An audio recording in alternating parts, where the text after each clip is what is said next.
अपनी पार्टी को भ्रष्टाचार जोड़ो पार्टी बना दिया। ईडी, आईटी, सीबीआई का जो इस्तेमाल हो रहा है वो दुर्भाग्यपूर्ण है। नरेंद्र मोदी जी का कॉन्फिडेंस अपने आप में कम है। 400 तो दूर की बात है, 200 भी पार कर लेंगे तो ये उनके लिए, मैं मानती हूं कि उनके लिए एक सक्सेस स्टोरी होगी। विपक्ष को लेकर भारतीय जनता पार्टी चिंतित है।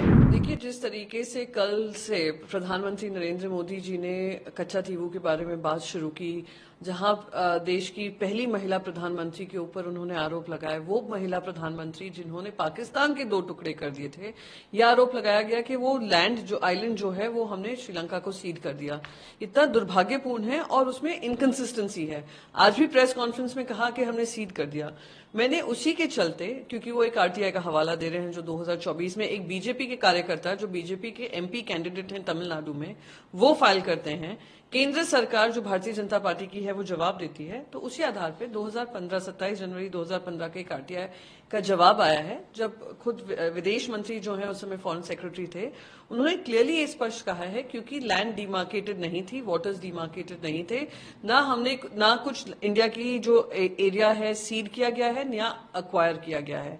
तो उसमें 2015 के जवाब में और आज के में जो अंतर है वो तो श्रीलंका का पक्ष ज्यादा सामने रख रहा है। हमारे मछुआरों का जो अधिकार है वहां पे फिशिंग करने के राइट्स हैं, वो आप सरासर पूरे श्रीलंका के हाथों में दे रहे हो, श्रीलंका का केस मजबूत कर रहे हो। ये देश के लिए दुर्भाग्यपूर्ण है। मैं पूछना चाहूंगी 2015 में जो बात थी आज 2024 में कैसे बदल गई है?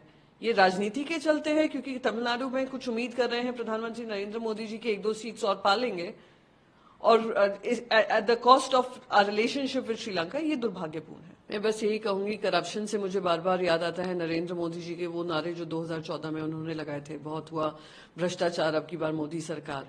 और फिर जिन जिन लोगों पे आरोप लगाए, चाहे वो आदर्श स्कैम हो महाराष्ट्र में, चाहे वो 70,000 करोड़ का घोटाला अजीत पवार का हो, आज उनके उप मुख्यमंत्री बने बैठे हैं उनकी सरकार में और एक राज्यसभा सांसद बन गए हैं। तो इस तरीके का जो भ्रष्टाचार पे उन्होंने काम किया है, उन्होंने भ्रष्टाचार पे काम नहीं किया है, अपनी पार्टी को भ्रष्टाचार जोड़ो पार्टी बना दिया है। सारे भ्रष्टाचारियों को अपनी तरफ लेकर उनको क्लीन चिट थमाकर आपने अपनी पूरी पार्टी के संगठन को ही भ्रष्टाचारी युक्त कर दिया है, रादर देन देश को भ्रष्टाचार मुक्त करना। तो मैं बस यही कहूंगी कि ईडी, आईटी, सीबीआई का जो इस्तेमाल हो रहा है वो दुर्भाग्यपूर्ण है। आज ये सारी एजेंसीज ने अपने घुटने टेक दिए हैं दिल्ली सरकार के सामने, वो देश के खिलाफ है। और जिस तरीके से एजेंसीज का दुरुपयोग कर कर विपक्षी दलों पे आरोप लगा रहे हैं, उनको हिरासत में ले रहे हैं, वो दिखाता है कि नरेंद्र मोदी जी का कॉन्फिडेंस अपने आप में कम है, वापस जीतकर आने में कम है, और वो जानते हैं कि 400 पार तो क्या 200 पार भी करना इनके लिए मुश्किल है। बहुत स्पष्ट होता जा रहा है जिस तरीके से तमिलनाडु का एक मुद्दा उठा लिया है प्रधानमंत्री नरेंद्र मोदी जी ने। महाराष्ट्र में आप किस तरीके से गठबंधन करने को तैयार हो उन पार्टी से जिन्होंने उत्तर भारतीयों के खिलाफ काम किया है, हरकतें की हैं, और आप उनके साथ इलेक्शन में जाने को तैयार हो, भ्रष्टाचारियों को अपनी पार्टी में ले रहे हैं। एक एक सीट के लिए आप जिस तरीके से काम कर रहे हैं, झूठ फैला रहे हैं, ईडी, आईटी, सीबीआई का इस्तेमाल कर रहे हैं, धन बल का इस्तेमाल हो रहा है, सत्ता बल का इस्तेमाल हो रहा है, उससे स्पष्ट होता जा रहा है कि यहाँ पे 400 तो दूर की बात है, 200 भी पार कर लेंगे तो ये उनके लिए, मैं मानती हूं कि उनके लिए एक सक्सेस स्टोरी होगी। दुर्भाग्यपूर्ण है कि आज देश के जो ज्वलंत मुद्दे हैं, बेरोजगारी हो, महिलाओं पे बढ़ते अत्याचार हो, किसानों की इनकम्स की बात हो, या भ्रष्टाचार खत्म करने की बात हो, किसी भी एक चीज मोदी गारंटी को उन्होंने पूरा नहीं किया है, बल्कि मोदी गारंटी मोदी जुमला साबित होकर रह गई हैं, और वो इनकी पूरी जो कार्रवाई चल रही है उससे स्पष्ट होता जा रहा है। जिस तरीके से अरविंद केजरीवाल जी को हिरासत में लिया है और सारी सीनियर लीडरशिप को हिरासत में लेकर रखा है, और ईडी नए नए पैतरे दिखाकर उनकी एक्सटेंशन ले रही है उनकी हिरासत के, ये दुर्भाग्यपूर्ण है।